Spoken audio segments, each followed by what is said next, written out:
Napaka makapangyarihan. Kabanata 4. Anong kalokohan ang pinagsasabi mo? Hindi kita kailangan dito, umalis ka na dito. Natakot si Sonia na maimpluwensyahan ni David si Dr. Son na magpatingin sa doktor, kaya galit siyang umungol. Okay, ito ang sinabi mo sa akin na lumabas ako, nakaupo ako sa koridor sa labas, at sa loob ng 5 minuto, magmakaawa ka sa akin na bumalik. Panipi. Pagkatapos magsalita ni David, binuksan niya ang pinto ng kahon at lumabas. Nang maglakad pabalik si David, walang nagmamalasakit sa kanya. Pagkatapos ay sinimulan ni Dr. Son ang maingat na pag-acupuncture kay Ruben, at hindi nagtagal ay pawis na pawis siya. Matapos matusok ang huling karayom, nagising si Ruben at dahan daw ang iminulat ang kanyang mga mata. Tatay, gising na ang tatay ko, Dr. Son. Gising na ang tatay ko, ang ganda. Nang makitang gising si Ruben, masayang sumigaw si Sonia, na puno ng luha ang kanyang mga mata. Natakot talaga siya ngayon, natatakot na baka hindi na magising ang kanyang ama. Nang makita ni Dr. Son na gising na si Ruben ay nagpakawala rin siya ng mahabang buntong hininga. Sa katunayan, hindi siya sigurado. Ngunit nang parehong nakahinga ng maluwag sina Sonia at Dr. Son, biglang nang inag ng marahas si Ruben, na nakamulat na ng mga mata, napakasakit ng ekspresyon, nahihirapan sila sa isa't isa, at naging kulay ube ang buong mukha. Dad, malakas na sigaw ni Sonia, nakatingin kay Dr. Son sa gulat, Dr. Son, anong nangyayari? Sa oras na ito, medyo naguguluhan din si Dr. Son, at tila nalilito, ako. Hindi ko alam, paano ito mangyayari? Sino ang tinatanong mo? Isa kang doktor. Nagmamadali si Sonia at sinigawan si Dr. Son. Sa oras na ito, unti-unting lumiliit ang pagyanig ni Ruben, at sa wakas ay walang gumagalaw, at hindi niya makita ang kanyang paghinga. Sa pagkakataong ito, lalong nagpanik si Dr. Son. Kung may mabuti man o masama si Ruben, malamang na hindi niya ito iisipin. Itay, huwag mo akong takutin, umiyak na sabi ni Sonia. Miss Sue, ipadala natin si President Sue sa ospital, wala akong choice. Nag-aalalang sabi ni Dr. Son, ang dahilan kung bakit pinili niyang ipadala si Ruben sa ospital sa mga oras na ito ay para lamang makaiwas sa pananagutan. Kung namatay si Ruben sa ospital, wala itong kinalaman sa kanya. Tingin mo tanga ako, makakapunta pa ba ang tatay ko sa ospital sa ganitong sitwasyon? Bilasan mo at iligtas mo ang tatay ko. Kung hindi mo mailigtas ang aking ama, huwag ka nang mabuhay. Nawala sa isip si Sonia sa oras na ito, at sinabing may galit sa kanyang mga mata. Ang pamilyang Su ang pinakamayamang tao sa Jiangcheng. Ito ay hindi isang simpleng bagay na makitungo sa isang maliit na doktor. Sa pagkakataong ito, si Dr. Son ay natakot, ngunit wala siyang pagpipilian. Nang siya ay balisa, bigla niyang naisip si David, at si Dr. Son ay nagmamadaling nagsabi, Miss Sue, yung kalalabas lang na binata, baka talaga there is a way, I see that guy has 2 strokes. Nang sabihin ito ni Dr. Son, naisip din ni Sonia si David, ngunit ngayon lang na mababa ang tingin ni Dr. Son kay David, ngunit ngayon ay pinuri niya ito. Gusto lang niyang lumapit si David at tulungan siyang talunin ng kulog. Hanggat nagsimulang gumaling si David, kahit patay na si Ruben, hindi niya mahahanap ang kanyang responsibilidad. Ito ay responsibilidad ni David lamang. Nag-alinlangan si Sonia, at tuluyang inilagay si Ruben sa upuan at nagmamadaling lumabas ng private room.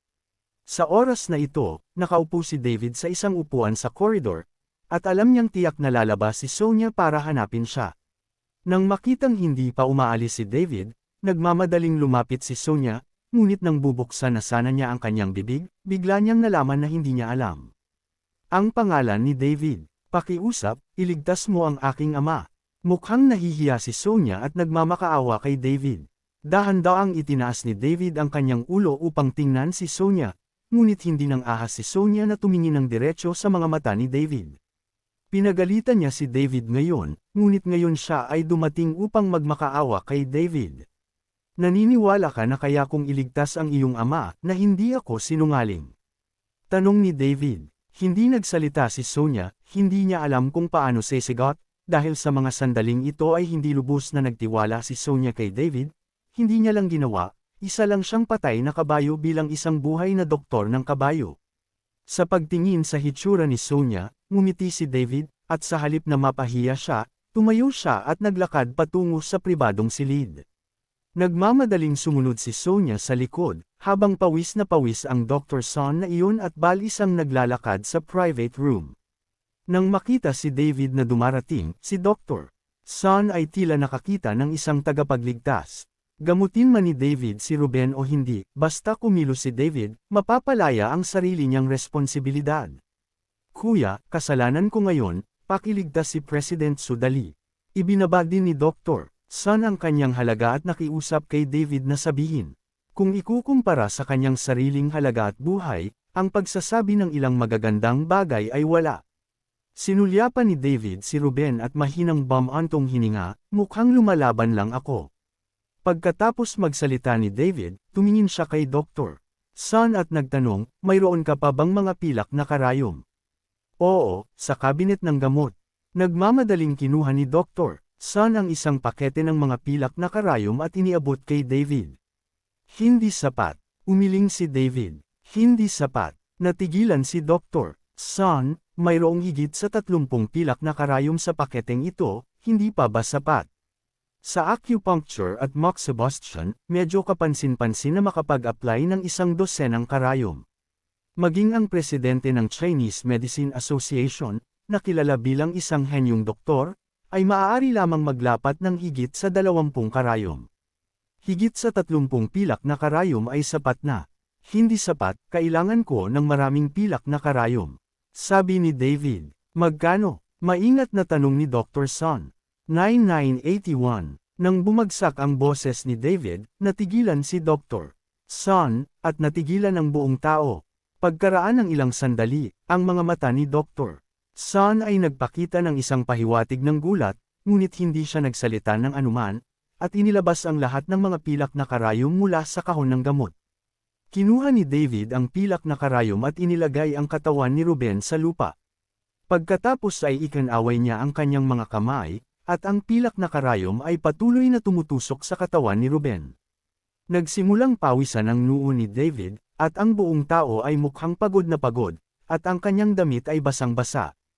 Nang ang huling pilak na karayom ay tumusok sa katawan ni Ruben, nagpakawala ng mahabang buntong hininga si David, at ang buong tao ay tila bumagsak at diretsyong napaupo sa lupa. Sa panahong ito, patuloy na nanunood si Sonia ng balisang. Wala siyang alam tungkol sa acupuncture at gusto niyang magtanong, ngunit natatakot siyang abalahin si David. Ngunit sa oras na ito, si Dr. Son ay natigilan sa lugar, at ang kanyang bibig ay sapat na lapad upang magkasya ang isang itlog. Pagkaraan ng ilang sandali, si Dr. Son ay nagbago mula sa pagkabigla tungo sa pagkasabik, at lumuhad sa harap ni David ng may katok. Nagulat si David at Sonia sa biglaang pagkilos ni Dr. Son, Divine Doctor, mangyaring tanggapin ako bilang isang disipulo. Sabi ni Dr. Son, yumuko kay David. Ibinuko ni David ang kanyang bibig, ngunit nalaman niyang wala na siyang lakas, at nagulat si Sonia kay Dr. Son, Dr. Son, anong nangyayari sa'yo? Hindi pa gising ang tatay ko. Hindi maintindihan ni Sonia, hindi pa nagigising ang kanyang ama. Bakit tinawag ni Dr. Son si David na isang henyong doktor? Walang alam si Miss Su. Gumamit lang ng 9-turn revitalizing needle ang henyong doktor. Maging ang mga patay ay maaaring gumaling. Siguradong magiging maayos si President Su. Ipinaliwanag ni Dr. Son kay Sonia, sobrang talino. Hindi makapaniwalang tumingin si Sonia kay David. Kung totoo ang sinabi ni Dr. Son, matatawag talaga si David na isang henyong doktor. Hindi ko inaasahan na malalaman mo ang tungkol sa Jiushuan Revival Needle. Huminga ng malalim si David at gulat na sabi. Ang 9-turn Revival Needle na ito ay isang sinaunang acupuncture method na matagal nang nawala. Nalaman ito ni David mula kay Irvin. Hindi niya maintindihan kung paano ito nalaman ni Dr. Son. Ang henyong doktor, ako si Carl Son, Vice President ng tradisyonal na Horrendel. Samahan ng medisina. Minsan kong nakita ang paraan ng acupuncture na ito sa isang sinaunang libro, ngunit hindi ko inaasahan na makita ang henyong doktor na nangangasiwa ng acupuncture ngayon, at hiniling sa henyong doktor na tanggapin ako bilang isang disipulo. Sa sinabi nito, nagsimulang magkawtaw si Carl kay David. Medyo nabigla si David sa inasal ni Carl. Sa sandaling ito, ilang ubo ang tumunog, at nagising si Ruben. Tatay, nag-react si Sonia, at nagmamadaling humakbang para tulungang makatayo si Ruben, ngunit hinawakan siya ni David. Miss Sue, hindi ka na makagalaw ngayon, hintayin mong maalis ko ang pilak na karayom sa katawan ng iyong ama. Hinawakan ni David ang manipis na kamay ni Sonia, na malambot at mainit sa kanyang kamay, na nagpasindek sa puso ni David, at tila naramdaman ni Sonia ang temperatura ng kamay ni David, at namula ang mukha nito, mahirap na trabaho. Panipi, nagmamadaling binitawan ni David si Sonia, nag-isip, at marahang iwinagayway ang kanyang mga kamay sa harap ni Ruben, 81 pilak na karayom, ang coefficient ay sinipsip sa palad ni David. Ayan na, ibinalik ni David ang pilak na karayom kay Carl at sinabi kay Sonia. Sa sandaling ito, hindi nang ahas si Sonia na magkaroon ng kahit katiting na hinala kay David, at pagkatapos magpahayag ng kanyang pasasalamat, humakbang siya upang suportahan si Ruben, at ang mga luha ng pananibik ay malapit ng tumulo. Dad, kumusta ang pakiramdam mo? Tanong ni Sonia habang inalalayan si Ruben. Ayos lang ako, ayos lang ako. Bahagyang ngumiti si Ruben, ngunit nang makita niya si Carl na nakaluhod sa lupa, nalilitong tanong niya, ano ang nangyayari? Masasabi lamang ni Sonia ang tungkol sa paggamit ni David ng siyam na turn revival needle para iligtas siya. Nang marinig ito ni Ruben ay agad siyang nagulat. Pakiramdam niya ay nakikita ni David ang karamdaman sa kanyang katawan, at dapat ay 2 stroke yun, ngunit hindi niya inaasahan na napakalakas nito na maging si Carl, ang vice-presidente ng Chinese Medicine Association, ay kailangang lumuhad para mag-apprentice. Kuya, 2 beses mo na akong niligtas. Mula ngayon, ikaw ang dakilang benefactor ng aking pamilyang Sue. Hanggat nagsasalita ka, kaya ni Sue, at hinding-hindi ako tatanggi. Excited na sabi ni Ruben. Mister, napakamagalang ni Sue, konting effort lang. Tsaka matagal ka nang nakagawa ng kabutihan. Ito rin ang iyong pagpapala. Malumanay na sinabi ni David, ngunit pagkatapos ay nagbago ang pag-uusap, bagaman pansamantala kung iniligtas ang iyong buhay sa pamamagitan ng siyam na turn revival needle, kung hindi mo pagagalingan ang iyong sakit, hindi ka mabubuhay ng higit sa 3 buwan. Nang marinig ni Ruben ang sinabi ni David, lumuhad si Ruben sa harap ni David, pakiusap, iligtas mo ang aking buhay. Ginoo, handa akong bayaran ang pera ng aking buhay. Natakot si Ruben, at sa halip na tawagin si David na kanyang nakababatang kapatid, pinalitan niya ang kanyang pangalan ng Mr. Chen. Talagang natatakot siya na hindi siya ililigtas ni David. Upang mabuhay, handa siyang ibigay ang lahat ng kayamanan ng kanyang pamilya kay David. Bilang pinakamayamang tao sa Horrendale, maraming ari-arian si Ruben. Ngayon gusto niyang ibigay ang lahat kay David. Natatakot ako na lahat ng makakakita nito ay may inggit. Mister, hindi kailangang maging ganito si Sue. Simula nang makilala kita, natural na ililigtas kita. Kaya lang kailangan ko pa ng ilang bihirang panggamot na materyales. Kaya kailangan kong ihanda mo ang mga panggamot na materyales. Walang pera si David na pambili ng gamot para kay Ruben, at ang mga gamot na kailangan niya ay lahat ay napakahalaga, at karamihan sa mga tao ay talagang hindi handa. Sir, sabihin mo lang ang kailangan mo. Mabilis na tumanggaw si Ruben, at pagkatapos ay sinabi kay Sonia. Sonia, maghanda ka ng panulat at papel para maitala ito. Nang biglang palitan ni Ruben ang pangalan niya kay Mr. Chen, hindi siya komportable, kaya sinabi niyang, Mr. Sue, ang pangalan ko ay David Chen, tawagin mo lang siya sa kanyang pangalan. Paano yun, si Mr. Chen ang aking tagapagligtas, at hinding-hindi ito malilimutan ng aking pamilyang Sue. Nang makita ang katigasan ng ulo ni Ruben, hindi iginiit ni David, ngunit nagsulat ng isang buong reseta na may panulat at papel at ibinigay ito kay Sonia. Mr. Sue, karamihan sa mga gamot sa listahang ito ay ang kailangan mo, ngunit ang isang maliit na bahagi ay para sa aking ina.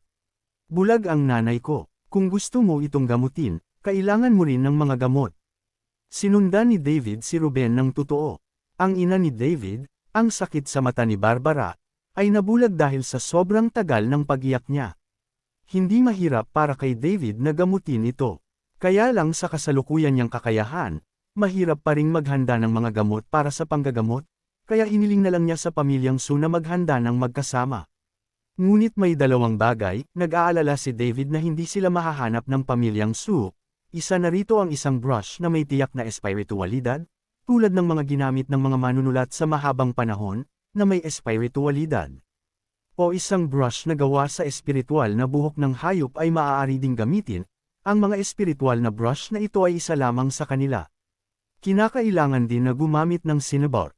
Bagamat napakakaraniwan na ngayon ang cinnabar na kailangang gamitin ni David ay gawa sa lobular red sandalwood o lumang sandalwood na higit sa 100 taong gulang. Gamit ang espiritual na brush, kailangan mo lamang itap ang ilang mga puntos sa mga mata ni Barbara. Pagkatapos nito, maaari mong karaniwang makita ang mga bagay. Bagamat isinulat din ni David ang dalawang bagay na ito sa listahan, hindi niya inaasahan na mahahanap ng pamilyang Su ang dalawang bagay na ito. Ang dalawang bagay na ito ay maaaring matugunan ngunit hindi hinahangad, at ang mga nakakaunawa lamang ang makakapagsabi ng pagkakaiba.